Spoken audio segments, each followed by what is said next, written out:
Cela fait de nombreuses années que vous évoluez dans le milieu du football. Vous avez été notamment l'agent du joueur de l'équipe de France Aurélien Tchouaméni au début de sa carrière. Et puis ces dernières années, vous vous êtes spécialisé sur le football féminin.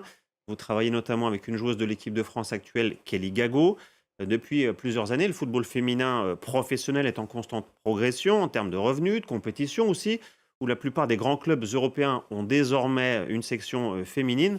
Comment, vous qui êtes de l'intérieur, vous percevez l'évolution du football féminin ces dernières années? Alors, premièrement, je suis très heureux de voir que le football féminin se Mmh. professionnalise, qu'il y a des revenus importants pour les joueuses. Le plus gros salaire ces dernières années, c'était Alex Morgan, qui avait 500 000 euros par an aux Donc la États-Unis, joueuse américaine? joueuse américaine qui joue aux États-Unis, et plus de 6,5 millions de sponsoring par an. Donc on voit que c'est des revenus de 7 millions nets par an. Et en Europe, petit à petit, on va arriver à ces niveaux-là. L'Angleterre qui mène la danse et la France un peu en dessous avec l'Espagne. Ah, ça reste quand même très loin des hommes. Est-ce qu'un jour ce fossé pourra être comblé? Hmm. Alors c'est compliqué parce que c'est vrai que le foot masculin est présent depuis très longtemps et il y a plus de fans dans le foot masculin. Mais moi, franchement, j'apprécie voir les matchs du foot féminin parce qu'il y a une créativité, parce que c'est original et parce qu'en fait, on s'ennuie pas. Alors que le foot masculin, c'est un peu stéréotypé. Parfois, c'est un petit peu ennuyeux. Alors on parlait du fait que vous avez une des joueuses de l'équipe de France, d'ailleurs on voyait les joueuses de l'équipe de France à l'entraînement à l'image, c'est Kelly Gago, qui a été transférée l'hiver dernier de Nantes à Everton en Angleterre. Un transfert estimé à 50 000 euros environ. Comparé au marché des hommes, c'est clairement dérisoire cette somme. Est-ce que pour le marché du football féminin, ça reste quand même un gros transfert à 50 000 euros? Alors, il faut savoir que pour le foot féminin en France, donc les Françaises, 50 000 euros, c'est une somme importante. Parce qu'il me semble que le plus gros transfert de tous les temps pour une Française, c'était dans les 200 000 euros. Donc, petit à petit, on s'y met. Les clubs doivent faire des transferts pour progresser. En France, il n'y a que Lyon pour le moment qui fait des transferts. Mais quasiment tous les clubs anglais paient des transferts. Donc, c'est pour ça qu'on a un peu de retard. Il faut aussi commencer à payer, avoir un budget pour pouvoir prendre les joueuses avant la fin de leur contrat.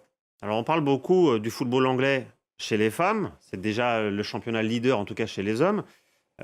Est-ce qu'il y a aujourd'hui un fossé entre les meilleurs championnats européens, Angleterre, Espagne, alors qu'il y a quelques années encore, la France semblait en avance? Alors la France, c'est vrai, était leader, mais malheureusement, on a été dépassé par les Anglais qui ne rigolent pas, que ce soit dans le football masculin, dans le football féminin.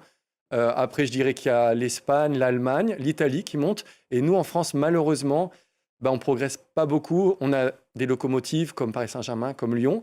Mais après, on verra à l'Euro ce qui se passe. Et à l'Euro, donc, il y aura Kelly Gago avec l'équipe de France. J'ai aussi Eleni Rittmann qui est ambassadeur de l'Euro. Donc, il y a quand même plusieurs joueuses qu'on pourra suivre. L'Euro féminin qui débute le 2 juillet prochain, j'imagine que c'est une compétition que vous allez suivre de près. L'Angleterre est championne en titre. Est-ce que les Anglaises vont conserver leur titre? Comment vous voyez un peu les forces en présence? Ça va être un match difficile parce que le premier match pour les Français, c'est contre l'Angleterre, à Zurich. Donc ça va être très très chaud. Mais bon, on a un très bon sélectionneur, Laurent Bonailly. Et il y a une super mentalité avec l'équipe de France. Et on a confiance dans nos Bleus. Et je pense à un petit doublé de Kelly Gago. Ah bah justement, Kelly Gago, qui est votre joueuse, elle est en stage de préparation, comme on voit sur les images.